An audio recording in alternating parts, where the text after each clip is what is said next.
Welcome and good morning to Mike Ferry TV. It is the week of June 30th. Half the year is gone, half is done, half is finished, and we aren't getting it back. So how have you done? How many listings have you taken compared to your business plan? How many listings sold? How many sales have you made? Have you spent time working on your schedule? Are you prospecting your database? There's a lot to learn about the real estate business. Over the last couple of weeks, I've done several little 3-hour seminars for some of our customers in Southern California. And one of the things that I became most aware of was the amount of information that is necessary to build a successful career way outweighs what most people think it should be. If you take a look at setting a schedule that is going to be productive on a daily basis, working your database and getting referrals as well as transactions, other methods of prospecting, doing good lead follow-up, pre-qualifying buyers and sellers, making strong listing presentations, make strong showing presentations, handling their objections, handling their questions, closing for a contract, handling any other questions that take place, then negotiating, and that's just the first half of what we have to know and learn. So we're going to work today on what I have been saying for several months is probably the most important step of the ones I just mentioned, and that is the pre-qualifying process.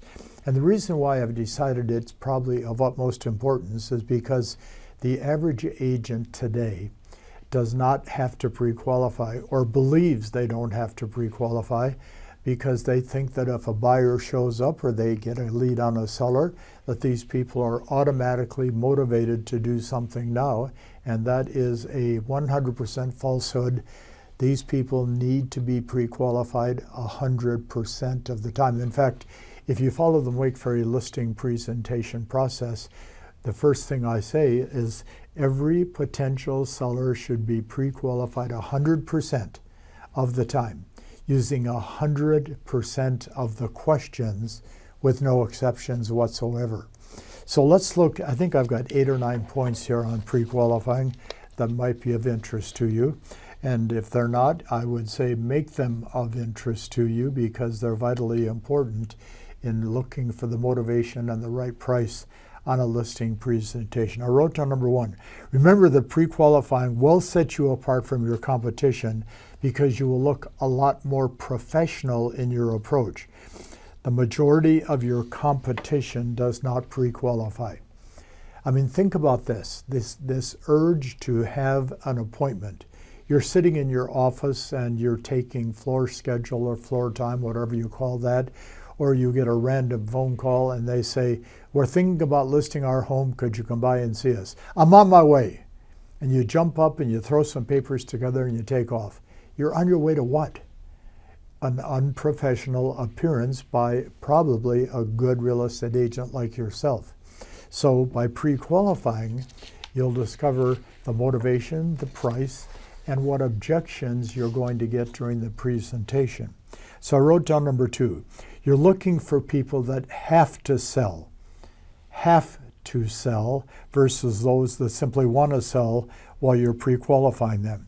Have to sell would mean the need possibly for a bigger home, a smaller home, a possible divorce in the family, financial issues, a relocation of a job that the husband or wife has, starting a family or having kids, being grown and gone. You learn so much, but if they don't have to sell, you're wasting your time. Well, Mike, my attitude is, even though they don't have to sell, if I go out, maybe I can convince them to sign a contract. Maybe you're going to get younger. Maybe you're going to get taller. Maybe you're going to get thinner. Maybe you're going to get richer, and none of the above is going to take place. Pre-qualifying is what has to be done, because think about it this way. A man or woman says, we're thinking about selling. And you rush out to make a presentation, and you actually believe that with your suave and debonair presentation skills, they're going to suddenly go, wow, we didn't realize we had to sell, so let's sign a contract and get this thing going. If that happens once out of every 500 times you try it, it would be a miracle. Number 3, spend more time pre-qualifying and less time building a relationship in order to build the quality of your business. A buyer or seller does not have to be your best friend.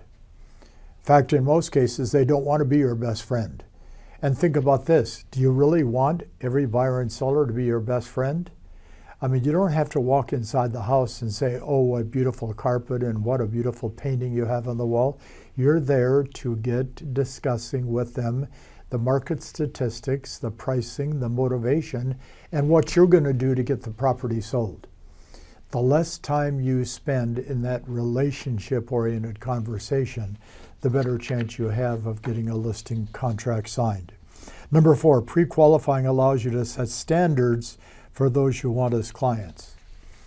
There should be some standards in terms of motivation. See, for example, they're motivated at level 1 all the way up to level 10.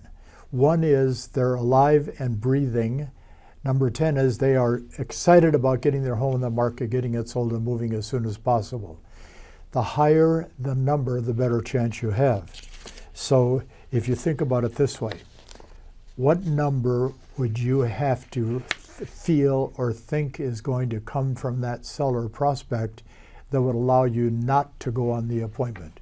See, my attitude was, as an agent, they had to be a 7, 8, 9, or 10, in my opinion, from the pre-qualifying to going on the appointment. And if they weren't a 7, 8, 9, or 10, I would either pass them off to somebody else in the office or tell them when they are ready to sell their home, give me a call. But Mike, you lose prospects that way. I was gaining prospects because that gave me more time to prospect. Number 5, remember, practicing and role-playing the pre-qualifying questions lead to more confidence, better results, a stronger mindset, and more importantly, more contracts signed. Did you ever play sports, grade school, high school, university, and college? And if you did the coach require you to practice? And the answer is yes. And what happened if you didn't practice? You didn't get to play. So practice is what professionals do. Professionals practice effectively every day.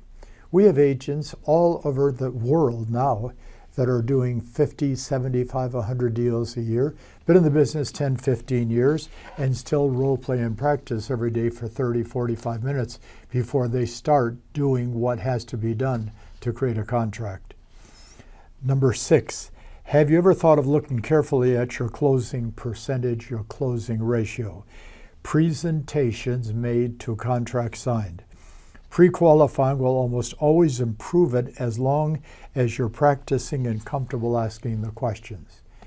You can't walk in and say, well, I got these questions that are kind of important, and I'd like to ask them if possible. They're not going to list with you. You have to practice. You have to be very comfortable saying, I've got a series of questions that need to be answered for us to move ahead and get your property sold. Number 7 on the list, when pre-qualifying, if the clients are vague or unclear, don't be afraid to ask additional questions to determine the motivation. Remember, look at the word motivation. Motive to action. Is that seller prospect you're talking to capable or willing to take action? And if they can't take action if they don't have a motive, something they're trying to accomplish or do. And then number 8, remember, it's okay to lose a prospect or an appointment because you did your job and the pre-qualification and discovered they didn't have the motivation, or they were too set on an unrealistic price. It's okay to not go on the presentation. But Mike, I've only got one presentation a month. Well, then we have to set a better schedule to get you prospecting more often so you can do your job at a higher level. I did a seminar last week in Los Angeles, and I said to one of the people in the audience, I arbitrarily picked a man, and I said, how many presentations do you go on an average month to list property? He said, well, 1 or 2. I said, why don't you go on more? He said, well, my average commission is $18,000. He said, if I do 2 deals a month, that's $36,000. times 12, that's 400,000. I said, but you live in California with the highest tax rate and the highest level of expense. He said, no, it's enough. Well, the motivation has to be strong in the mind of the seller that they have to sell, but the motivation has to be strong in your mind that you want to accomplish and do something beyond what you've done in the past. And number 9, it simply says, when in doubt about pre-qualifying, practice, practice, practice your pre-qualifying scripts. Remember, if the motivation is there, go and list the property. If the motivation is not there, say to them very kindly, I can't be of service to you at this time. When you're ready to sell, give me a call. My phone number is, and move on. Have a great week. We will look forward to seeing you in a couple weeks at the Superstar Retreat.